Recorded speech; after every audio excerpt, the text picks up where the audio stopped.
Hey there! Hope everyone is enjoying this weird week between Christmas and New Year's. When I released the last episode, The Story Behind Christmas Traditions Part 2, I had some questions about the first part. I released that one way back in 2016, but since I've gotten more listeners since then, I thought it would be fun to re-release it. Even though it's no longer Christmas, why not enjoy saying goodbye to Christmas 2018 with The Story Behind? Enjoy!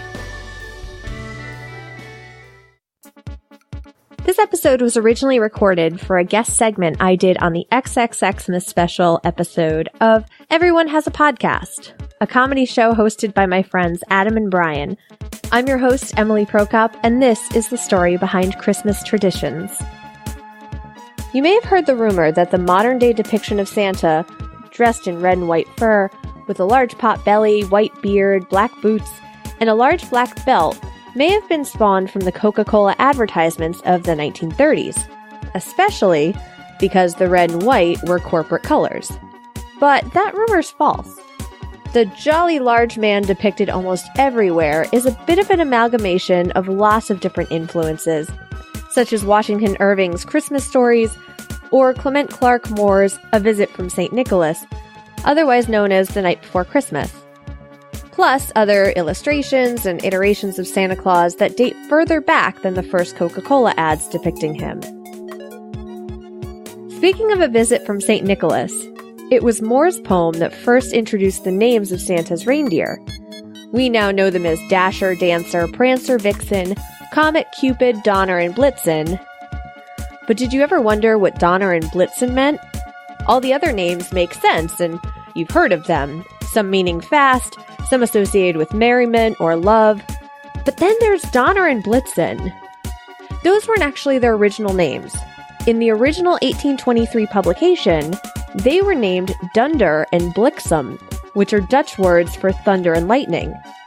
Some later poems changed their names to Donder and Blitzen, which are the German words for thunder and lightning.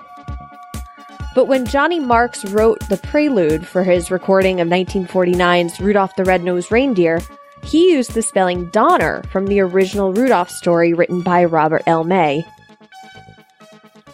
As you probably know, decorating a Christmas tree with lights isn't a new tradition. Candles were hung and lit to celebrate the holidays for centuries, especially around the end of December, when lights were used in more religions than just Christianity to help people deal with the long nights. But the holiday lights we know now can be attributed back to Thomas Edison, who was looking for a way to advertise his incandescent bulbs. So he decorated his Menlo Park laboratory, which happened to be right within eyeshot of those commuting on the nearby train. And by the time the tradition took off to decorate with lights, bulbs were so expensive it was common for people to rent them for the holidays instead of buying them.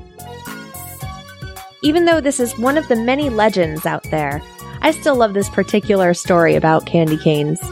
In 1670, a choir master at the Cologne Cathedral in Cologne, Germany, had the idea to give children in the church's congregation candy so they wouldn't disrupt the Christmas Eve service.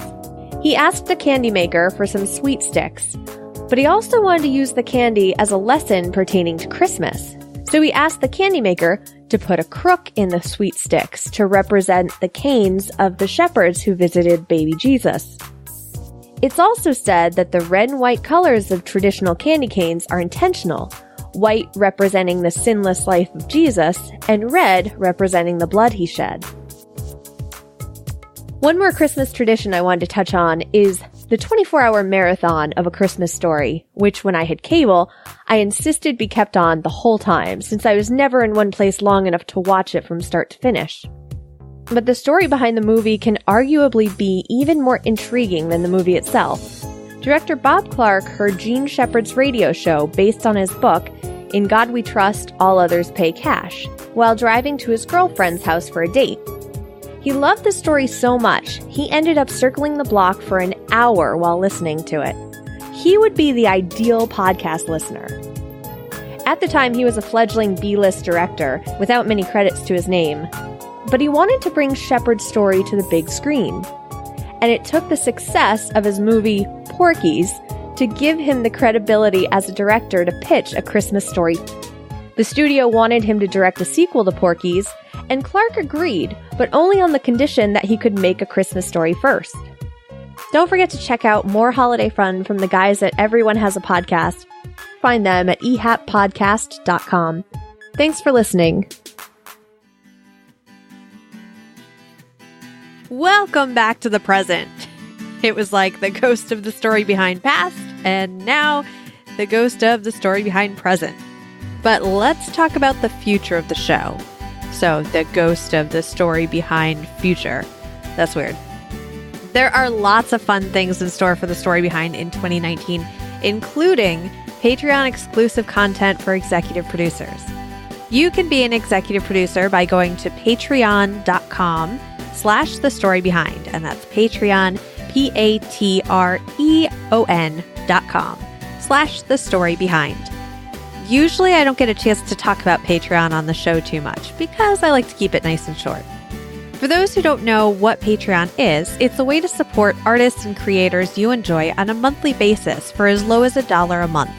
The reason I call those who support the story behind executive producers is because the job of an executive producer is to make sure funds are in place for the shows to go on. They are also invested in the content, like an executive producer on television or in the movies. Another reason is because Diane from History Goes Bump called her Patreon supporters that, and I absolutely loved it, and I made sure to get her permission before using it. Executive producers get to look at the scripts for episodes ahead of time. And starting in 2019, executive producers will also be getting bonus episodes with no quick messages, just full content.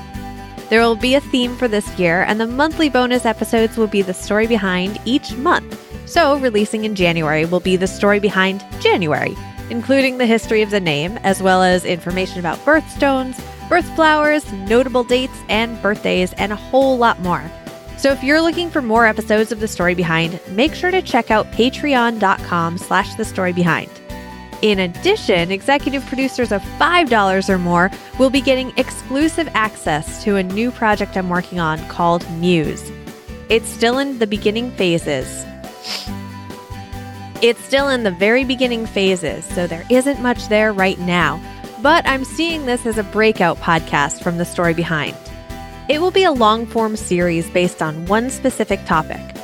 I'm aiming to put out the first episode in March to executive producers of $5 or more, but for now, I'm enjoying the research process and bringing them along for the ride.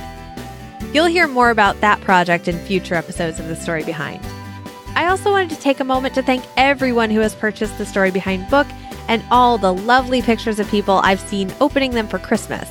You made 2018 amazing for this podcast and me, and I thank you so much for all your generosity and support.